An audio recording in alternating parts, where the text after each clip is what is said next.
Hi guys, Feeling Amir here. So you're gonna have to excuse all of this. I just got done working out and went to go edit my video, and I found out that during the editing I shook the camera like this a lot and I would make you seasick, so I have to refilm it. So here is my pantry video. I got an inspiration to film this from Candid Mommy, but I've had my pantry like this for 5 years or whatever, so here you go. Okay, so I'm just gonna back up and show you guys the whole thing for starters.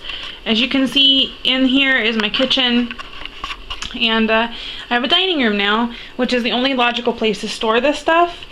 Within probably 6 to 12 months, I won't really need this anymore because I have a car now, and I don't have to buy in bulk. But I'm gonna show you what I have for now, just because some people really wanted to see it. So up top here, and this is a really high bookshelf, I have a popcorn popper, a juicer for like making orange juice, which I don't ever use, and my Excalibur dehydrator, which I do use, but it's so infrequent that I just store it up here. It's really easy to get down when you need it. And then I kind of have these organized by what they are. Like back here, I have my very few packaged items. I have oil that's like 3 years old, rice wine vinegar, ketchup, cocoa powder, just miscellaneous things like lentils and extra pieces that need to get used up first. Dried fruit, and I used to use a dry erase marker, and like these are raisins from Trader Joe's. O for organic, and then raisins, because when you buy raisins, you know, you want them to stay nice and juicy. You don't want them to dry out. And then here's my new method.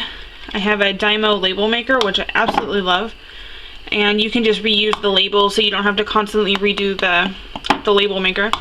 My nuts and seeds, I'm gonna try this because I can get rid of wheat products.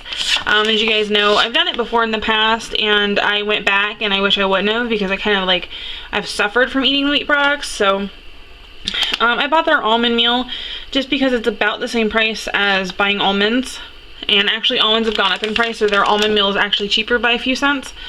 And then I have homemade almond meal, carob powder, and stuff like that. So we come down to the next shelf, and keep in mind that a lot of this is going to disappear because I'm not really baking and stuff anymore.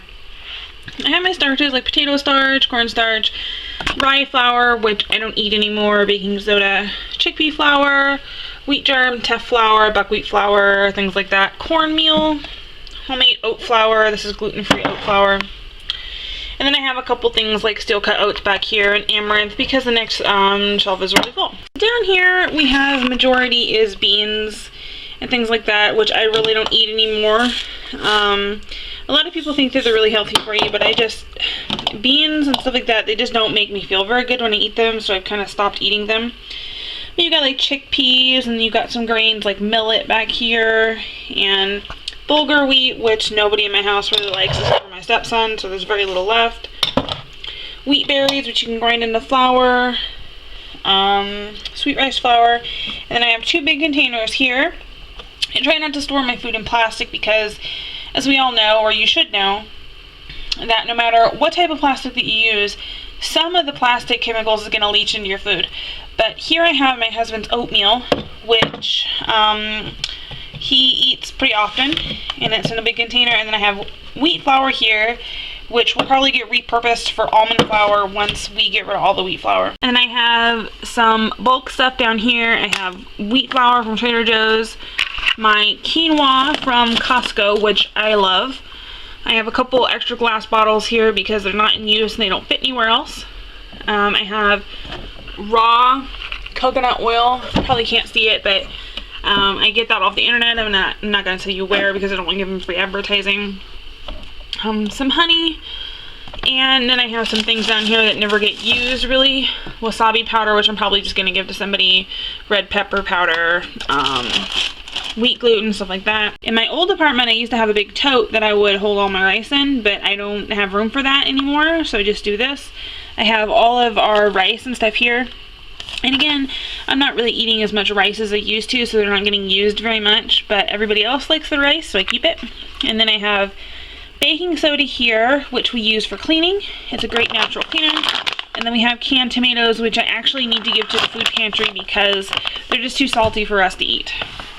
And then in this container I have red potatoes, also from Costco, my little step stool. And then next to that I have my mop, my steam mop here, which I love, and my broom. I have container storage here, like little Tupperware containers, lids to the mason jars, canning lids, and some nails bags. Cling film, I think there's like a lifetime supply of cling film.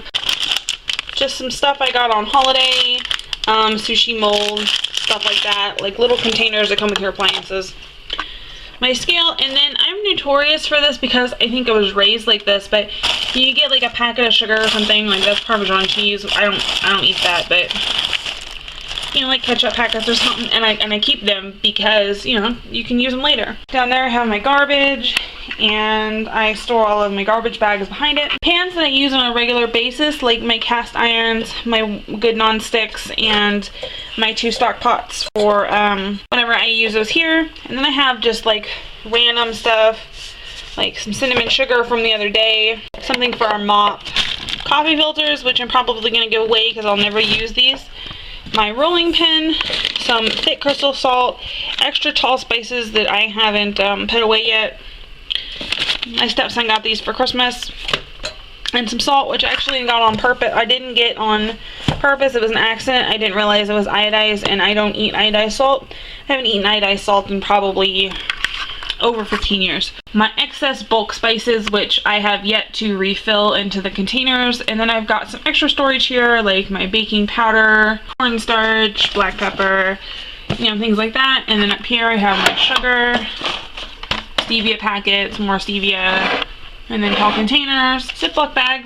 Here's my wine rack. My mom actually gave this to me, I think for my 21st birthday, and it's full of wine at the bottom, which is mainly from my 21st birthday. There's a couple bottles down there, and I have some vodka down there, which I use to make vanilla. But we have pens, the change bowl, bus passes, which we don't use anymore, you know, house keys, homemade laundry soap that I have had for 3 years. I don't like this recipe.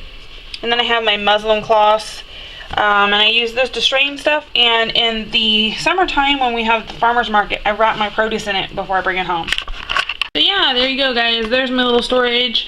I hope it's helpful to somebody. I highly suggest using mason jars to store stuff, even if you don't have a lot of room, because you'll be surprised at how much you can store in mason jars. So if you guys like these videos, let me know, because I can upload more of them. I'm a big organizing person. I hate to clean, but I love to organize. So please visit my website, www.faithandnemo.com. Hope you guys have a wonderful day. Bye!